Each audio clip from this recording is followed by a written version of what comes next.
থাকবে। আমার মনে হয় হিন্দু গোবিন্দচন্দ্র বরামানিককে আমি কানে কানে বলে দিয়েছিলাম, হিন্দু মানুষ সেই বিশ্বাস করতে পারে, অথচ অনেক আলেম পর্যন্ত এখন দেখছি নামধারী জালেমের কাতারে।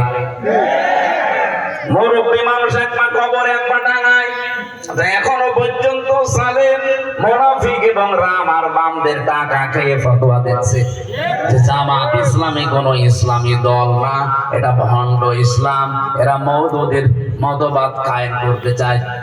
আপনি মরণের আগে এরকম মিথ্যা কথা মিথ্যা তহমত দিতে পারলেন, আপনার তো ঈমান নসিব হবে না। এত বড় মিথ্যা তহমত দেন কি করে? উনি জেলার সহকারী সেক্রেটারি, জিজ্ঞাসা করেন তো এই দেশে জামাত ইসলামী মওদুদিবাদ প্রতিষ্ঠা করতে চায়। মওদুদি আমাদের ইমামের, আমাদের মাযহাবের ইমামও না, ওনার কোনো মাসলা আমরা নেই না।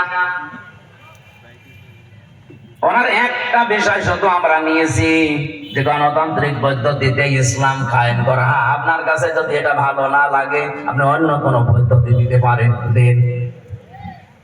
আমরা তাকে মাযহাবের ইমাম মানি না, কোন মাসলার ইমামতারে মানি না। আর আন্দাজে এই তহমতটা আপনি এই 54 বছর লাগিয়ে দিয়েছেন।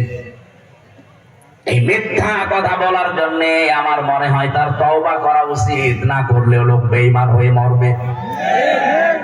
কারণ তার জন্য লক্ষ লক্ষ মানুষ বিভ্রান্ত হচ্ছে। একটা মানুষ যদি একজনকে মেরে ফেলে, তাকে মেরে ফেলেন, তার গুনাহ শেষ। একজন মানুষ যদি 1000 মানুষ হত্যা করার কাণ্ডারি হয়, যেমন হাসিনা, ও তো একজন মারে নাই, ও মানুষ একজনকে